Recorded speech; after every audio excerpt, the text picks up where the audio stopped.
Hey, welcome. It's Brian, and this is Guitar Solo Reactions. And today we have the mighty Van Halen. They are doing the song Poundcake. This is obviously a Sammy era video. I am not necessarily a very big fan of that time, as much as I think Sammy's a great singer, and the band was incredible as well. I just never really gelled with the music. I was more of a Dave person, as many of us probably are. And I didn't stop listening to Van Halen. It was just, I didn't listen to the Sammy stuff. And I didn't rejoin it till they did the record with Dave again, really, as far as listening to Van Halen music, new music, that is.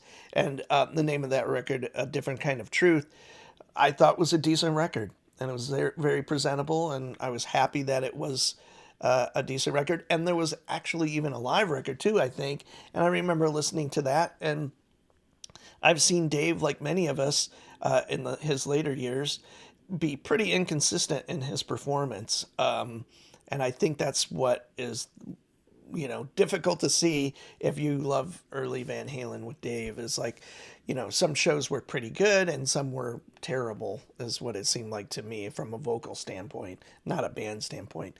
But that live record was a decent representation, and I thought it sounded pretty good. So, and there were some of them I was blown away with, much like Ozzy with Black Sabbath, the last tour, or many of the tours. Ozzy was really inconsistent and has been for a long time.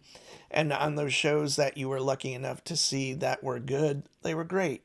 And then the ones that were bad were very bad. So anyway, not to draw that comparison, but if you're a Van Halen fan, the name of the band was going to be Rat Salad, I think, at some point, a nod to Black Sabbath and the song off Paranoid. So anyway, Eddie was definitely a huge, Black Sabbath fan. So with that said, I think this is one of the heavier songs they did with Sammy. Correct me if I'm wrong. And we are going to do it right now. Poundcake.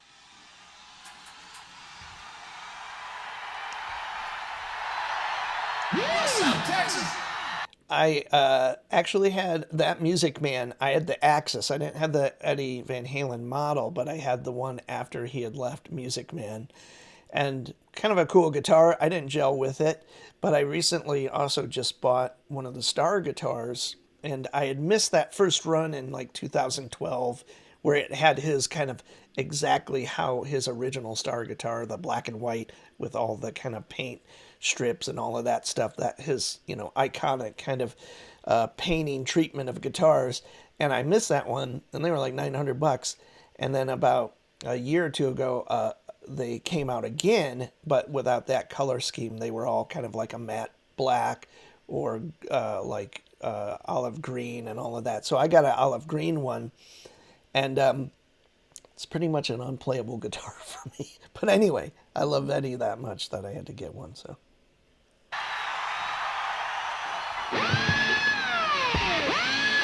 Oh, God. I didn't know he did the drill thing. I mean, I thought that was a Paul Gilbert thing. Only Paul Gilbert, that is.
The lyrics are marginally okay. Cool song overall, and kind of interesting to hear Eddie do the wah pedal. I don't remember him doing that a lot or at all, but I could be wrong. Maybe in this period he started to use a wah pedal more or something like that. And we all know Michael Anthony was a cornerstone to Van Halen vocally and just a really great bass player and always seemed to have really great positive energy. So it's cool to see, Michael and basically the band almost intact with, of course, Sammy being the singer. So. Give us some of that.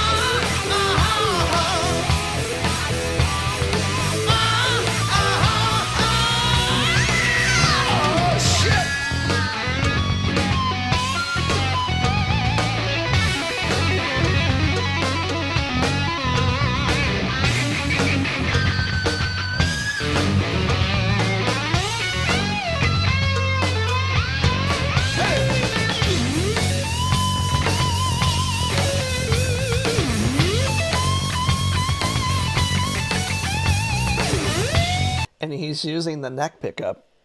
That's really interesting because, as you know, if you're a fan of Eddie, most guitars that he used, for the most part, had just the bridge pickup. And it was interesting that this one had both, a neck and bridge humbucker. So interesting to hear that tone coming from him.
It's always great to see Eddie happy and alive, specifically.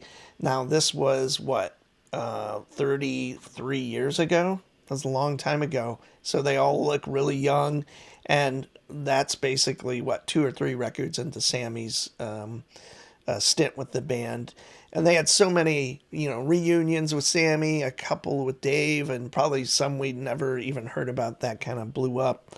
And for such an incredible band, the output's not huge, it's not small, but I would consider the first, the records with Dave outside of Diver Down as kind of cornerstone albums of rock music and definitely great, innovative guitar playing. And I wish, Eddie was here today. I think, I don't know what would have been next, but it would have been kind of cool to hear, kind of an extension of what he would be doing. Maybe it would be doing, because they've got so much stuff, or Eddie does at least, kind of recorded, maybe him calling through some of that. But most players or most musicians don't usually look back. They let someone else do that, like an archivist or a friend or something like that. And I'm sure he would have continued to move forward in whatever way that meant. But we were robbed when he was kind of taken away at what, 61 or 62 maybe, I can't remember exactly, but that was a rough day for sure. And do yourself a favor, if you haven't, check out Dweezil Zappa's Running with the Dweezil, and it's all about people's, mostly or all guitar players' experience with Van Halen, whether it was first person, playing with him or knowing him, or just people that were influenced him that were way younger or whatever. But the first two episodes with Steve Vai and all of these kind of connecting lines between Frank Zappa, Dweezil Zappa, Steve Vai, and Eddie Van Halen are some of the coolest and most beautiful stories I've ever heard of all of these culminating amazing guitarists. They just happen to be in the same place. And Steve Vai has that, of course, with Joe Satriani, and also with El Di Meola. All of these kind of cool writing letters and how you met Eddie Van Halen and all of this kind of stuff. So I'm sure there's a lot of stories out there. But do yourself a favor. It's a cool podcast. The first two episodes, do yourself a favor, if you're a fan and you haven't heard it, please listen to those. They're really amazing. So with that said, I'm Brian. This is Guitar Solo Reactions. See you soon.